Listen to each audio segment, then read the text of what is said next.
So as a lawyer, particularly in private practice, the metric for success was very, very clear.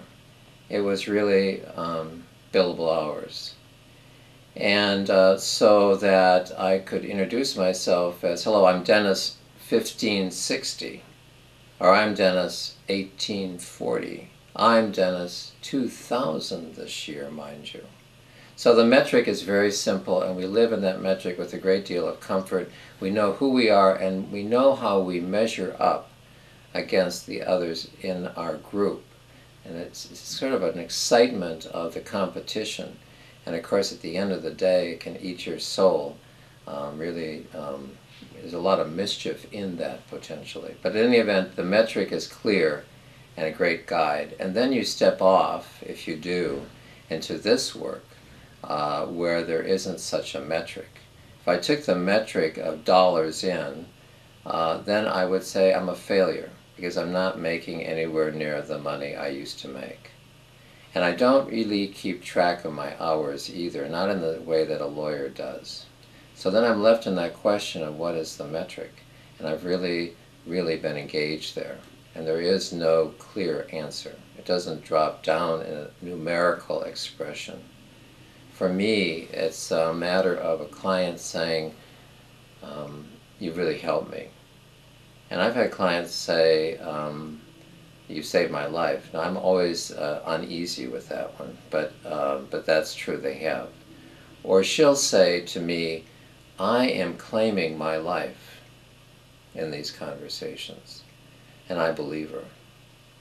So it isn't that my life is all fraught with such emotion, nor that every day is one that has these expressions of appreciation, but they're there and they come. And then I also do some facilitation and some workshops in addition to individual coaching, and I see that that's a benefit. People say, this is a benefit to me, and that's my measure of success. This time of my life, in the normal course of adult development, the later years are spent around the issue of what is my contribution? Have I been true to my course? Am I made for this work? These are the questions that occupy me.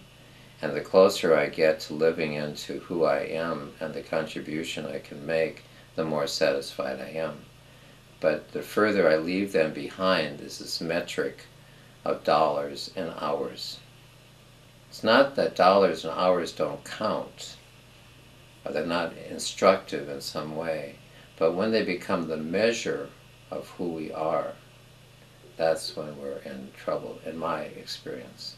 In recent years, I've been asked to write a work-life balance column.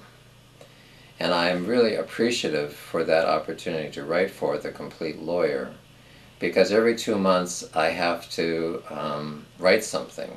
And I write what interests me in that moment, what captures my interest. For example, recently I was in the courthouse and I picked up a magazine in the waiting area. And I would like you to think that I was there on behalf of somebody else, but actually it was on my own behalf, because I went through a stop sign. And I wanted to tell my story. So I was anxious and I wanted to calm myself by reading something, so I picked up this magazine, and it was simply entitled Stress-Free Living. Stress-Free Living. I thought, wow, what a publication to have at the courthouse as you wait to be called up. This is perfect, stress-free living.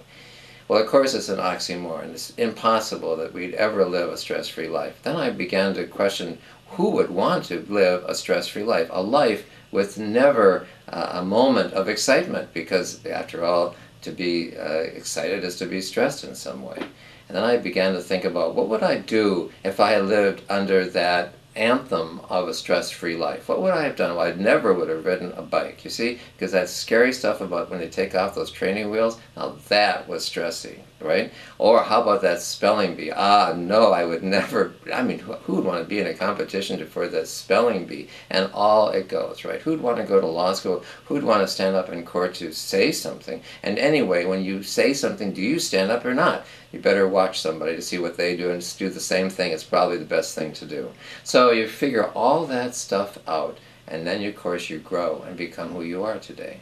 So I think that that magazine is really provocative. As you can tell, it stirs me. So that's the next issue, is stress-free living, and what its cost would be if you were successful. So a further word about my own journey as a coach. Part of it has been through the Hudson Institute of Santa Barbara, this acquaintance with the literature of adult development. That's really been important to me. Then with the Strozzi Institute, this integration of the body, the wisdom of emotion and sensation in the body as it informs us how to go. So that we say, I went with my gut, for example, or we say, I'll sleep on it, as another common example. So in these common ways, we integrate the body.